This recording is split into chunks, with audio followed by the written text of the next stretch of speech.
Well, hello there, Dippers, and welcome back to the Knuckle Sammich podcast, the official MMA podcast of Sauce on the Side. As always, I'm your host, Drake, and I'm joined by the man, the myth, the legend, Mr. Thomas R. Shackelford. We're hanging in there. We are hanging in there indeed. This week, we actually have some fights to talk about. We're going to break down one of my favorite fighters. Cowboy Cerrone takes on Leon Edwards at UFC Fight Night 132 in Singapore. Leighton C. actually has a rare question, so he'll tune in for a little bit as well. And we're going to talk about the move of the weigh-ins, and we'll talk about a record low pay-per-view. But before we get back to any of that, Leighton C., you know what to do. Welcome to the Knuckle Sammich podcast with Thomas R. Shackelford, A Sauce on the Side production. Man, that song gets me absolutely jacked. Dippers, in case you didn't listen to this week's Mothership episode, we actually have some breaking news here on Sauce on the Side. Not only is this the 100th episode that Sauce on the Side has produced, but we have also partners with Fantasy Sports Gaming Network. Their website is thefsgn.com. Check them out. They have a lot of stuff on fantasy sports. They have a lot of people streaming video games, popular games like Fortnite and what have you there. Definitely check them out. Be sure to listen to all of our stuff on SoundCloud, iTunes. Give us the 5-star review. Make sure you download. Make sure you subscribe. Make sure you rate. We appreciate all that. All right, Mr. Shackelford, let's go ahead and start getting to these fights this week.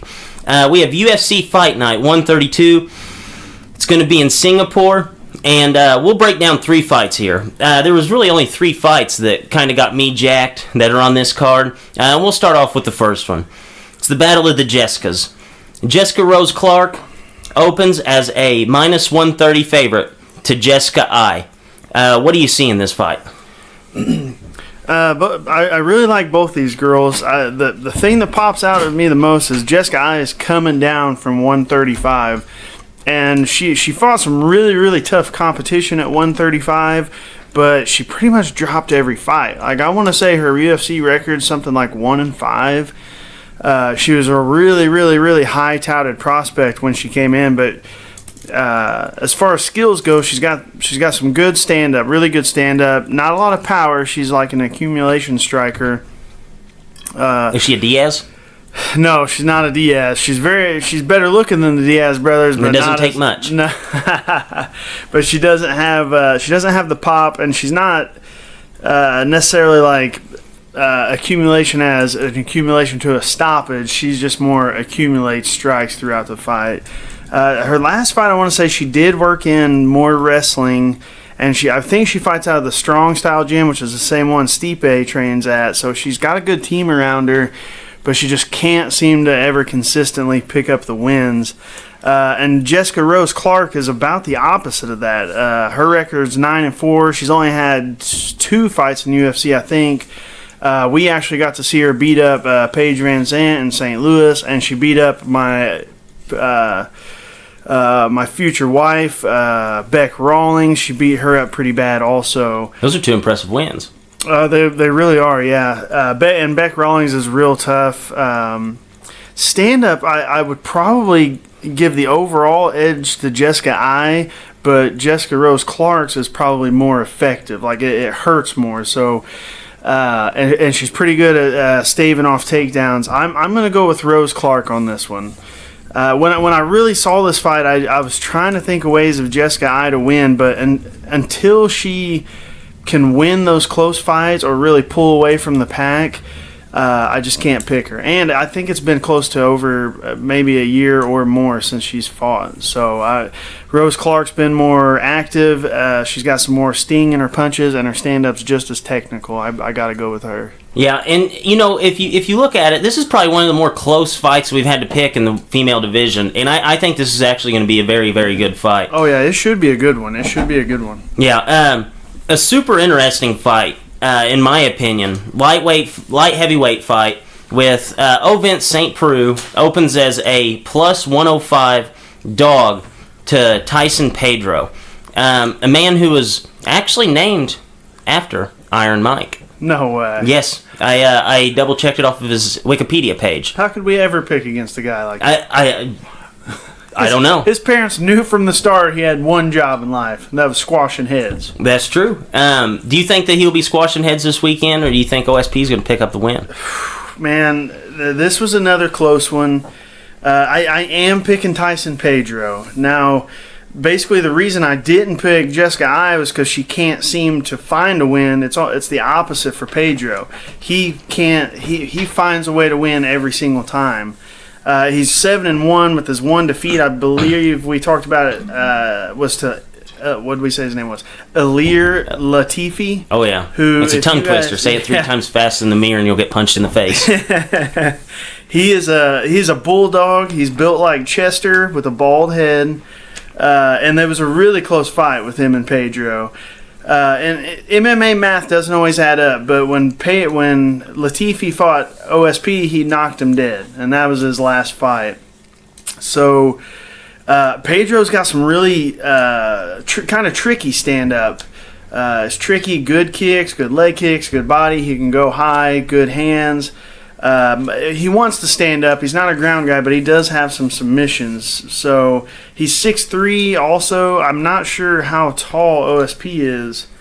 So we might not see any of those high kicks from Pedro. But OSP, he's another one kind of like Jessica Ai. He, this is a dude that went 5 rounds with John Jones. Now, granted, John Jones had taken some time off. And personal reasons. Yeah, personal. He had personal reasons. That's the best way to put it. I can't curb that any other way. He went 5 rounds with the best ever at 205 and looked good doing it, and then gets KO'd by Latifi, who has never KO'd anybody, and he's basically a 100% wrestler. So I think Pedro's a kid on the rise that the division needs, and I don't think OSP's crisp enough standing to really stop it standing. I don't think his wrestling's good enough to take him down with any consistency. I just see, Pedro outworking him and maybe getting a stoppage late. Yeah, see, we talk about it a lot. I know I talk about it a lot on the Mothership show. You have your Dr. Jackal, Mr. Hyde athletes. The guys who one day look like the best you've ever seen and the next day flop. And OSP is definitely one of those guys. And so you don't really know what you're going to get. If you knew you were going to get the best OSP, it's hard to pick against him unless he's fighting John Jones. And Tyson Pedro is kind of in that weird situation where this seems like one of those gatekeeper fights to me, where OSP is that big name, that really good fighter, that if you're going to be a big name in this division, you got to take him down. You got to get past OSP to really put yourself in the elite category of fighters. And I see this being a gatekeeper fight. I see Tyson Pedro going in there and picking up a win, using OSP basically as a gatekeeper to get up and fight against the toughest competition in the world. Yeah, I was looking at OSP's record. Vulcan, No Time Vulcan, who lost to DC pretty easy, KO'd him. Then he picked up 2 pretty easy wins, and then he KOs Corey Anderson, and then in his next fight... He's another Dr. Jackal, Mr. Hyde guy. Another fight, Latifi knocks him dead. So you got one right there. Knockout, 2 wins on lower-level guys, gets a little bit of a shot against Anderson, KOs him, then gets KO'd his next fight. Right, so yeah. You can't... Anytime you got a guy that you can't trust like that and everything else is pretty even, you just got to go with the guy that's kind of proven, that finds a way to win every time. Yeah, I agree with you. And, these are all pretty close betting odds. I mean, so there's some money to be made this week, and they're going to be really interesting fights. So this fight definitely hits home for me. Maybe my favorite fighter of all time, Cowboy Cerrone. Opens as a plus 175 dog to Leon Edwards, who's a minus 210 favorite. If you look at this fight on paper, it almost looks like the worst possible matchup for Cowboy, but he's never going to turn a fight down. Take us through this fight, and what do you see in this headliner here? Leon Edwards, for what a lot of people probably don't know him. He's a British fighter, I believe. 6 foot tall, strong, really strong strikes, mostly a kickboxer. He's got very good takedown defense. He's really quick. He's got some power, but really the Achilles heel in Cerrone's to Cerrone would be a southpaw, and unfortunately Edwards is a southpaw. So like you said, if you ride up a guy, if this was a video game and Donald Cerrone, Cowboy, was the boss on the video game and you got to create a character, he would be a big guy, punches, kicks hard, is very quick, and is a southpaw, and you'd probably beat him every time. When I was thinking about people that have beat Cerrone, you got Till, big, quick, powerful southpaw. You got Anthony Pettis, who's a smaller guy, but he's quick and a southpaw. He stopped him. Nate Diaz is a southpaw, stopped him. RDA was fighting southpaw when he stopped him with that body kick. I love Cowboys. Yeah. I don't want the words to come out of my mouth, what I'm about to say. Yeah, I can see it in your eyes that you definitely do not want to say. I don't even want to. I almost didn't pick this. When I was writing up, I was like, well, I'm not picking against Cowboy. Now, he does have some stuff going for him. I mean, traditionally, the way Cowboy works is the RDA fight, the Pettis fight, he had like an 8-fight win streak, just fighting 5 times a year, and then it was almost like he burned out. And that's what his coaches said. Like when he came into those fights, he was burned. Had he got that fight 2 fights prior, they really thought he would have starched him. So Donald, his last couple fights, he got KO'd by Jorge Masvidal at 70. Had that close fight. He had the close fight with Robbie Lawler, lost, then got knocked out by Masvidal, and then he took that Till fight, and he didn't know who the hell Till was. Nobody really did, and got KO'd again. Now it's not been a full year, but it's been a long rest. And traditionally for Cowboy, when he takes that long break, when he comes back, he looks 10 times better than he did. So you got to wonder at some point, Father Time's going to catch him, though. And right now he's 35 years old. He's got a record of 33-10, and I bet you 33 of those fights have been against the best competition in the world. And he ain't a guy that's not in a war, I am going to pick Edwards, and I hate to do it, but I think he's going to be too young, too fast. He's a fast starter too, which that's another big thing against Cowboys. He's always been a slow starter, but used to his chin and his cardio could keep him in there long enough. Then put a whipping on. Cowboy is such a notorious slow starter that if you watch the Robbie Lawler fight, you learn that right then, because what does Lawler do? Runs up, grabs him by the back of the head, and just starts throwing bombs. Yeah, Lawler ain't a dummy. I mean, he talks like a dummy, and he if you look at him, you don't think he's that smart of a guy. But he did the game plan that on paper has always beaten Cowboy. So I see Edwards. This is his first big shot. I think he's had 5 fights in the UFC. He may have dropped 1. I think he lost to Kamaru Usman, which I told you was a really competitive fight. Usman took a couple punches and just went straight folk-style wrestler on him.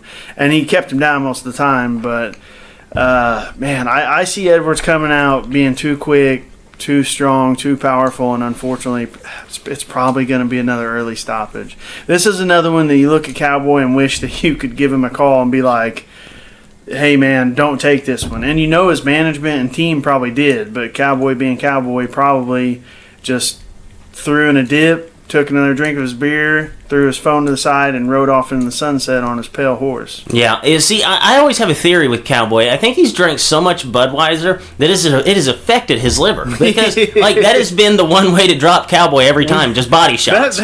You may have something there, actually. You might really have a weak liver from all those brews. I think it is, but Cowboy, he wouldn't have it any other way.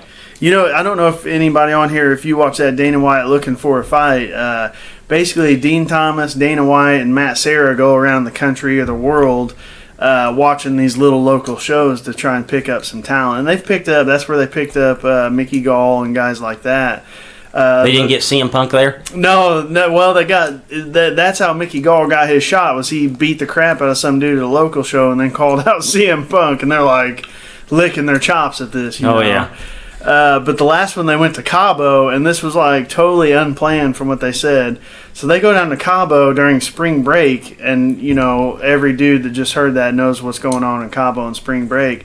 They show up to a push-up competition where it's just chicks in bikinis, so you can do the most push-ups. They walk in and they're like, we walk in and Donald Cowboy Cerrone is the main judge, and you got Cowboy with this. He looks like he ain't shaved in like 6 months. He's got like 2 beers in his hand, just sitting there looking buzzed out of his mind, watching these babes do push-ups on stage, and they chill out with him. Whenever I saw that, I was like, that wasn't planned. Oh, no. Cowboy just probably rode his Harley down there and was like, that's the spot. And then somehow Dana White ended up there. Oh, yeah, that's awesome. That is the most Cowboy story I think I've ever heard. I remember there was, after one of his big fights, he lost, and you thought, like, he'd be super bummed, whatever. And he basically just came on after that, and he was like, yeah, I'm going to take my bike down to Cabo. So I really think that he did ride his Harley down there. Oh, the dudes, I love him so much, man, but this ain't a good fight for him. It ain't a good fight for him. But guys, definitely make sure you're watching this. This should be a good card. I have 2 rules whenever I'm betting on UFC. Always listen to Shackelford and never bet against Cowboy.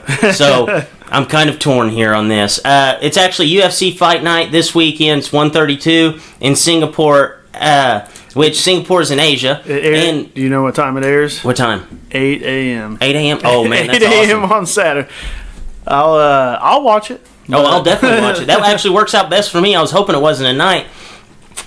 I have a bachelor party to attend, so that should work out perfect. I was looking at some of the guys that are fighting on this card, and I really didn't know any of the guys, but I'll tell you a few of the names that are on there. Just these are either first or last names. Dai, Lee. You have 2 Songs. You have 2 Yans, an Ishihara, and a Matt. You got my man Li Jingliang too. Li Jingliang? Yeah, he's actually a badass. He's probably one of the best Asian fighters, but I mean, I only know him because I think of that movie Life, where the guy says, what's he say? He says, "Jingle Jang, Jingle Jang." Bernie Mac's character on Life. All I've right, never seen that's it. Okay. You guys, that's the homework. That's our Fight Club homework of the month. Go watch Martin Lawrence, Eddie Murphy in Life, and you'll get the Jingle Jangles joke I just made. Okay, I'll definitely have to check that out. That actually sounds like a guy who runs a candy store. Jingle Jangs.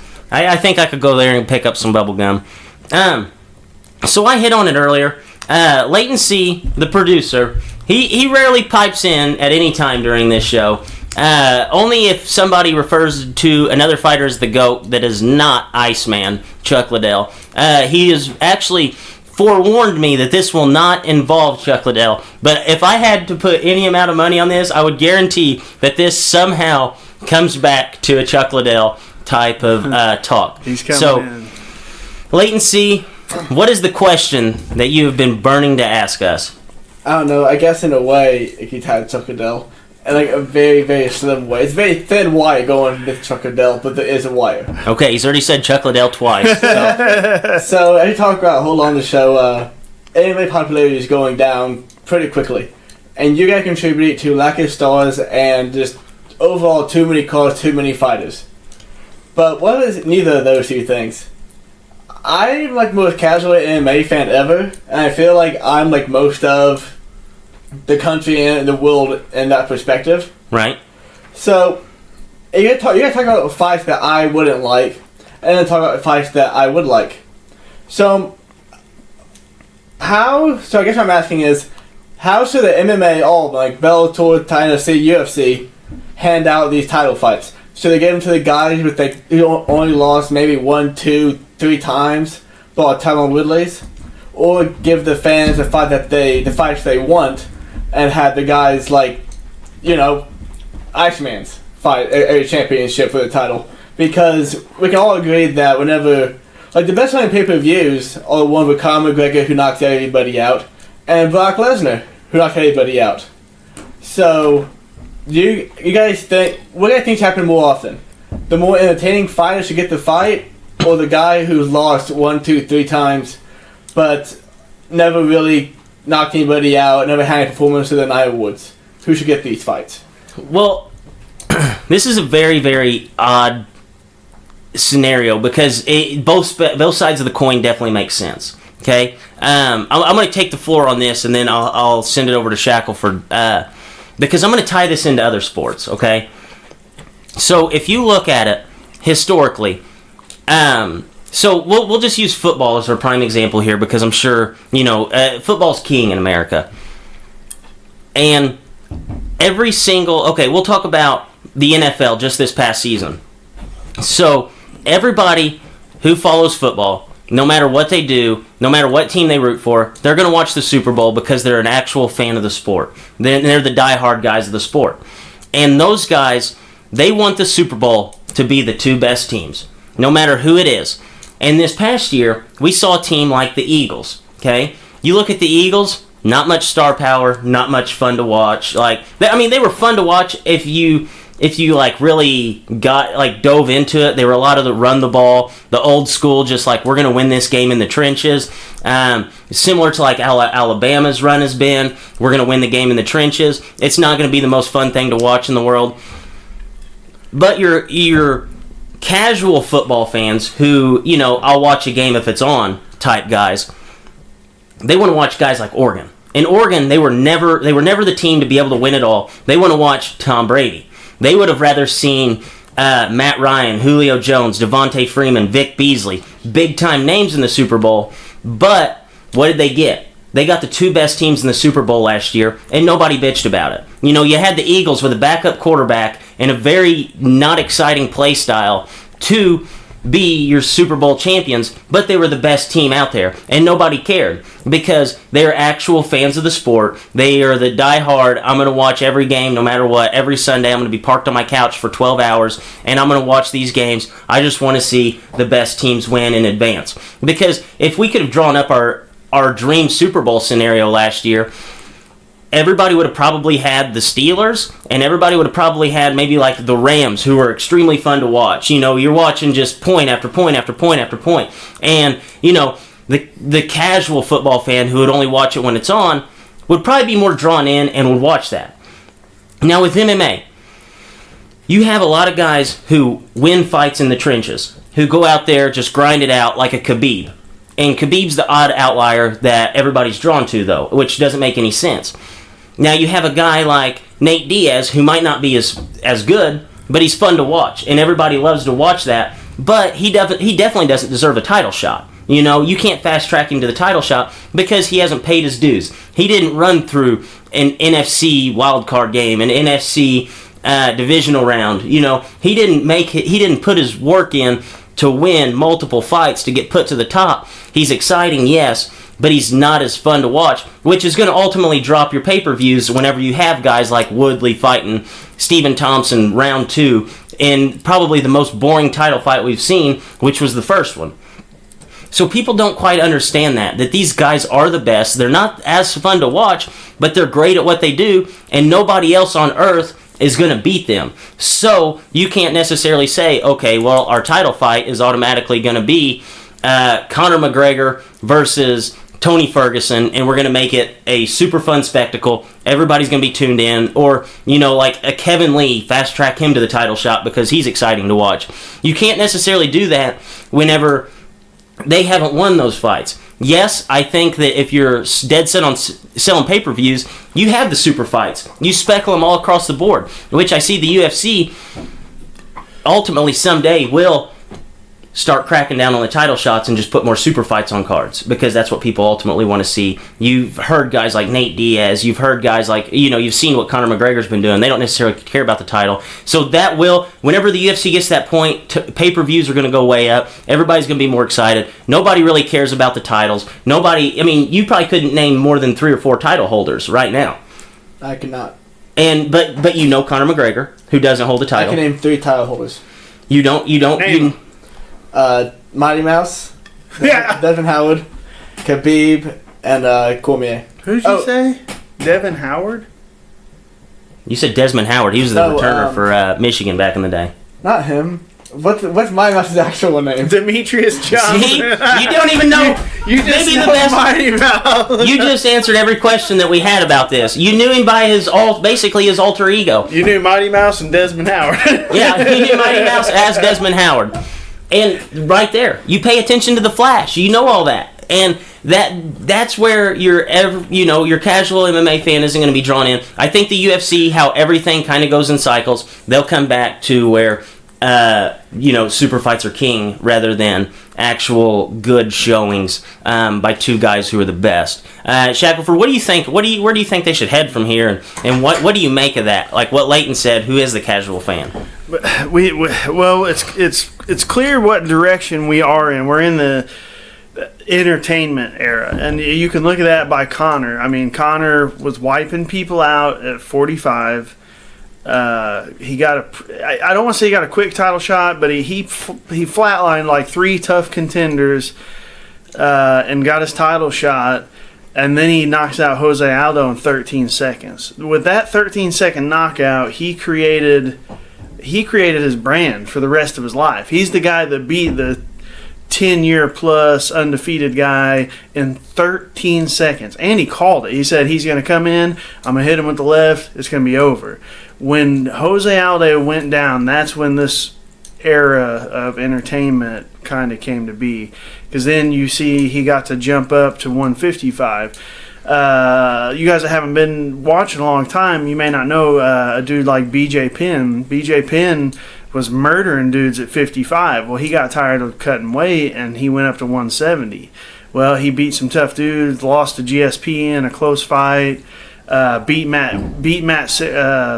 beat Matt Hughes at 70 before he lost to beat Hughes at 70, then had some contract stuff, went out, and he fought all the way up to heavyweight.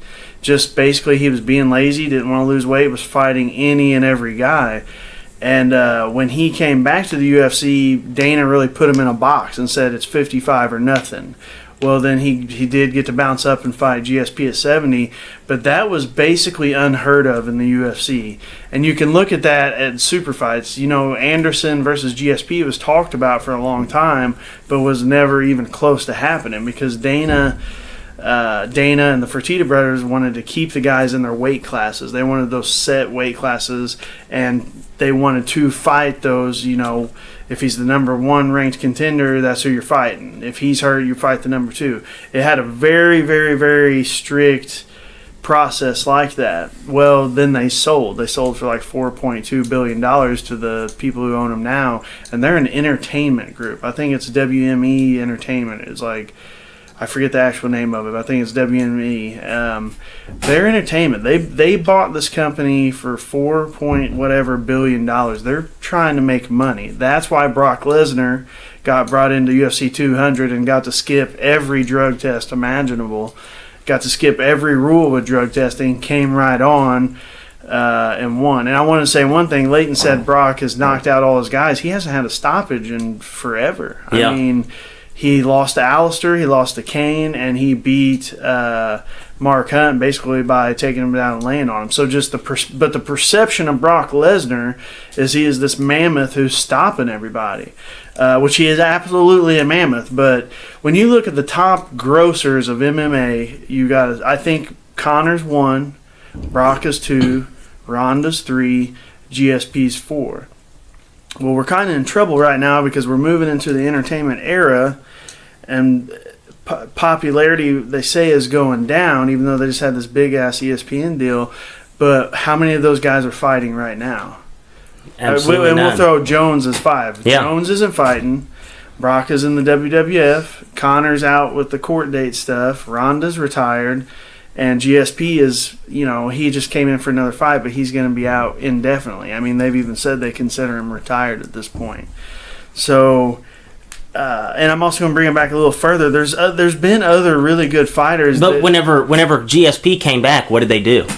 They blew it up. Everybody knew about it. And what fight was that? Against Bisping. It was a title shot. He flew right into a title shot, and that's because the WME looked and said, Dana in no way wanted him to fight Bisping. I guarantee it, because he never had a really killer relationship with GSP, and GSP never. That was because he never wanted to fight Anderson, and stuff like that, and he was always outspoken about PEDs and things.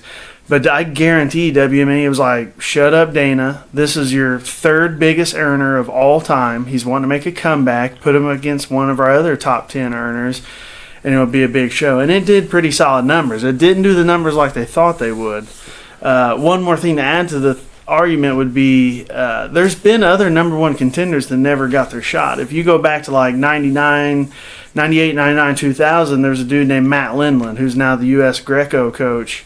World team coach. He was the number one ranked contender and never got a title shot because he was 100. All he did was pick you up, take you down, and you was never getting up. And basically, Rich Franklin got brought in. He zapped, I forget who was the champ at the time. I think he's passed away, Evan Tanner. He zapped Evan Tanner and then went on his run until Anderson Silva came along. And that was Matt Lindland's big thing, was like, hey, I could beat this dude's ass like within a round, but they wouldn't ever give him the shot because he put people to sleep. So even when the sport was A, B, C, D fight each other, end of story, there was still some outliers there. They're like, hey, if you don't come and scrap a little, like, we can't make you a champ type thing. So to answer your question in a short way, I know I just talked forever. To answer your question in a short way, ratings are down. We actually had this as a question. So the most recent pay-per-view, Whitaker-Romero, which is a rematch of a great fight, and the card was stacked. Media, the main media MMA outlets are saying that they only did 150,000 pay-per-view buys, which is insanely low. But like one of the worst the actual worst one they've ever done was Amanda Nunes when she last fought Rocky Pennington. So these numbers are lower than when the UFC was never even around. UFC 1 did more numbers than these guys, and that was when only like one pay-per-view company would buy That's them. 150,000 pay-per-view buys. If you're just looking at the United States alone, that's only 3,000 per state. Yeah. That is ridiculously low, and this is a nationwide. I mean, this is a worldwide brand. Yeah. I think there's things that go along with that. People pirate shit. I mean, I go to a jiu-jitsu gym with 50 dudes in there, and I may be the only one that purchased the fights, but I don't purchase them. I throw you a $10 bill, and you purchase them, and 10 of us watch them. So, Dana. Yeah, so this is just like the music industry. Times are changing, so they're going to have to figure out a new way to actually gauge their popularity. ESPN. And that's, I think, why the ESPN stuff's coming. This makes sense now. It really does. And the other thing you got to add up is, we kind of talked about this. I would rather see 12 cards a year that we were so jacked up for that there'd be 20 people at your house instead of like next week. Yeah, like next week's card. But when there's only 12 and say they do 400,000 buys, now they have 42 events. So if they have 42 events and they got 80,000 watches or 100,000 watches or whatever, that still adds up. Like they're still having record number of watches every year, but it's spread over time. So again, to answer your question short, I just want to see good fights because I'm like a hardcore guy, but I completely understand your side where you just want to see exciting fights. So as long as they're not taking a dude that's we'll use Nate Diaz, and I love Nate Diaz. He's one of my favorite fighters. He's ranked like 9 in the lightweight. They were talking about giving him a title shot against Woodley at 70. He's like 1-4 at 70, and he's like 3-2 in his last 5 fights. He's a dude I love. It would be an exciting fight, no doubt, but you cannot throw him in at a title shot at a weight class that he's done piss poor in. So to me, as long as it's if it's 1 through 5, a 1 through 5 guy, and say 5 is going to be a way more exciting fighter than 1, I kind of got no problem against throwing him up there because I do want to see some fun fights. Yeah, no, I agree with you there. And I mean, honestly, we just had the Romero and Whitaker fight, which was probably fight of the year, but you only had 150,000 pay-per-view buys. Honestly, had you had slid Nate Diaz in there to fight instead of like CM Punk, like Nate Diaz and another guy that's ranked outside of the top 5, you double those pay-per-view numbers. Yeah, I double think so. I think so. I mean, they desperate. That WME bought at the wrong time. They bought it for an insane. So when the Fertittas bought it, it was like $2 million. So they bought a company going bankrupt for $2 million and sold it however many years later for $4 billion. They were smart. Those Fertittas are smart dudes. Yeah. It's a fun discussion to talk about. Another thing I can bring up, a lot of people don't maybe know, is there used to be one called Pride FC in Japan. We've talked about it a little bit.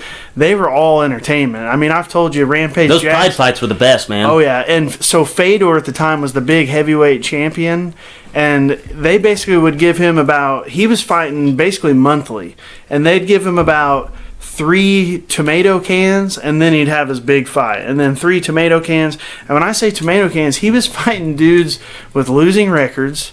He was fighting pro wrestlers that were like just popular pro wrestlers that had never fought before. Did he ever fight Pujanowski? Because Pujanowski did fight in Pride, didn't he?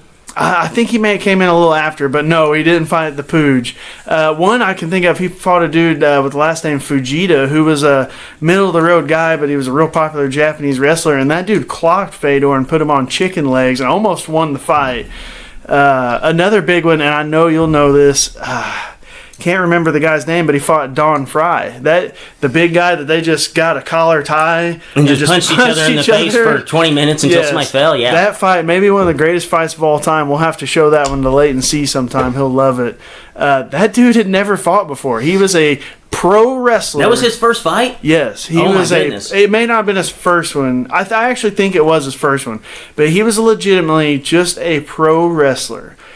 So I'm sorry, everybody out there. Pro wrestling's it's a beautiful thing, and I loved it for a long time, but it's fake. They took. Imagine taking Hulk Hogan. Breaking news. Imagine taking Hulk Hogan and putting him against DC or Kane or John Jones. That's about how good Don Fry was at the time. Plus, add HGH times a million. Yeah. So there's been a super entertainment era. It's called Pride FC. Check it out. You'll love it. I prefer a 50-50. I want them close to the top, but I still want them exciting. No, I agree with you 100%. So, if they end up getting more or less just something you have to deal with, yes, and like go through the weed, and you have like maybe 1 or 2 duds, then awesome one, then maybe another awesome one, then the dud or 2. See, instead of them super stacking these cards with 2 title shots, I would rather see 1 title shot per card, and then you load on like a huge super fight of just 2 guys who aren't, That'd be awesome. just I'd names, like just big names, and just say that. Be like, heavyweight championship, super fight, something, undercard. That's kind of boxing's model. I mean, if you watch a boxing card, the top one's the top one, the second one's got the next up and coming guy, and then the other dudes are just turkeys. And most of the time, they're like 6-round fights. They're not even like a full pro fight. That it is a pro fight, but that's essentially an amateur fight. So boxing's actually how I thought about this question. They're usually they're basically buddies of the studs. But getting on to different weight classes, I was thinking, well, is it really fair to have one of the guys fight up against him for a super fight? And then I was like, I wonder. That happens all the time in boxing. I mean, there's dudes that jump weights all the time. You'll see dudes with like 65 belts around their arms, and then they'll go out there and get starched. Yeah. And they're like, well, he won his first belt at 135, and he's fighting up to 172 now. I'm like, well, no shit, he just got starched. The dude's 50 pounds bigger than him. No, I think that they do need to start creating the super fights, putting them on with the, your actual belt contender guys, where you have 1 title fight instead of having the second title fight, which could possibly be a snooze fest, i.e. Covington versus RDA. You could have went Romero and Romero Whitaker, and then had a Nate Diaz and somebody else just to get the buys up. Yeah, I would dig that. I mean, I would dig that. That's like a 50. That's a 50-50 compromise. So you got the hardcore guys that watch as much of me but bitch all the time, like those guys will be like, oh, okay, I see that. And then you got the dudes like Leighton who are just like, look, man, I just want to see dudes' teeth fly into the front row. That's on the front row hose up there. Yeah. I mean, that's what it is. So I'll ask you a question. When do you get more hyped? When a guy takes a double leg, or when somebody's mouthpiece flies out of the ring? Nobody loves wrestling more than me, but it's that mouthpiece. Yeah, no, I agree. Somebody slings a right hand and the mouthpiece goes in the front row. into the dude's beer cup, that's badass. Yeah. But I see a double leg, I'm like, ooh, that was slick, or oh, that was shitty. But that right hand comes across, dude gets chicken legs and dances for 2 minutes. There's nothing beats watching that, and it makes me a sick bastard for loving it. But I don't know why, but that's what I want to see. No, it doesn't make you sick. It just makes you human, baby. Last thing here before we wrap it up, Uncle Dana, he's actually pushed it through to where weigh-ins are now back to the evening before fight nights. I know we kind of hit on this, that possibly the reason why guys were blowing weight so bad was because weigh-ins were in the morning and they didn't have that full day to cut weight. This was actually your idea the week that they came out with it. What do you think about this? Do you think this is good? Because it's really made some guys very upset. Well, yeah, the overwhelming media, dudes like Iaquinta, those guys are going nuts. Like, hey, it doesn't matter what time weigh-ins are, these guys are going to miss weight. Please keep it in the morning for us people that are responsible. Basically, they like getting it over in the morning, and then they have another thing to hydrate. Now, used to, you could cut a ton of weight and just use IVs to rehydrate. Well, they cut that out several years ago, and it's really made people tighten up their weight cut, or they miss. So I looked up some stats on it. So from June to May, and from 2014 to 2016, out of a total of 950 fights, 32 fighters missed weight. So fast forward June 16 to May 2018, 62 people missed weight. Holy smokes. So you basically doubled. Basically doubled. So the proof's there. Yeah, the proof is in the pudding. The proof is in the pudding. Now those, I didn't look those up. I better put my resource on here so we don't get sued. That was MMA Junkie did those numbers. I always loved. I've been a fight fan for a long time. I remember watching boxing, HBO boxing, when I was a kid. I always loved watching the weigh-ins, and to me, nothing was better than seeing the heartbreak or just the relief when they stand on that scale, and then they have to go face off immediately. Right. So that evening weigh-in to me was it's kind of like a. An extra show, basically. It is. I mean, I absolutely love that. When they went to the morning weigh-ins, they weighed in a room. You have to watch it on some just random media outlet. They come in, they weigh in by themselves, they leave. And then in the evening, they do the post one where they do the stare-off. It doesn't bring the hype that the old ones did. And I think that could be a little bit of the decision. But those numbers don't lie, man. I mean, that's MMA Junkie's one of the most reliable sources, and they did the numbers on it. I mean, that shows right there double, and then they broke it down even how many of those guys that missed fought, how many of those guys missed that fought and won, and it's overwhelming. If you miss weight and the other person accepts the fight, you win almost every time. Yeah. I mean, there was this past year, I think they were on an 11-0 run until a girl broke that streak at the Liverpool card. That's crazy. That's absolutely crazy. And, you look at a guy like Romero, makes weight the first time, gassed out in the last two rounds, and then you fast forward to wherever he misses weight, and he looked good for 5 rounds. Yeah. And I think that the proof is in the pudding there. I think that this is a good thing. I really do. Might not be the best for the fighters. They might not like it. But just from a sheer entertainment value, we get an extra showing, and we're going to get more guys on weight, which absolutely makes me happy, because nothing ruins those title shots that might not be great fights more than seeing, nobody can win the belt here. Weight, yeah. If I was the title holder and a dude missed weight, I wouldn't fight. You still get your money. You still get their money. There's no reason to fight. There's no reason to fight. You say, hey, show up next time on weight. Yep. So the big argument for the fighters is they're saying that it's safer in the morning, so it gives them longer to dehydrate. And my rebuttal to that would be, don't cut 50 pounds for a weight class. Fight the next weight class. I agree. It's not. You are not. If you're shedding 15 pounds of water to make a weight between 9 and 11 a.m., you are not hydrated by 8 o'clock the next day. No, not without IVs. You can sip on all the fluids you want. You are not hydrated that next day. End of story. So that's And that's what they're all been saying. Well, if this is about saving brain trauma, if this is about saving our brains and our health, and we want our weigh-ins in the morning instead of the evening. That extra 5 hours, you absolutely 100% are not hydrating any more than you were losing those 5 hours. No, I Get a agree. new weight class. I agree. I think everybody should, if you're cutting all that extra water, just go up to the next weight class. And if everybody did it, you'd be fighting the same guys anyways. Exactly. All these weight classes would just shift. Everybody that's in 70 would be in 85. Everybody that's in 85 would be in 205. And we'd get better products, that's for yeah. sure. People would fight so much better, and they would be more healthy. Injuries would go down. People would fight more. But it's almost, we wrestled. It's that old adage. If you can make a weight but be bigger and stronger than a guy, then you're going to win, which we know is bullshit. Yeah, no, it is. But a lot of these guys didn't wrestle since they were in diapers, so they don't know shit. Right. No, I agree with you 100%. I think that they need to just, stop the huge weight cuts, give us better products, ultimately give us healthier fighters.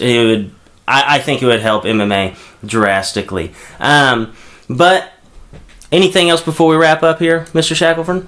No, man. Great show. 100th show. I'm glad, I've been listening to you guys since the beginning. I've loved all your shows. I don't watch basketball or baseball or shit, but I listen to your guys' show every week and crack up.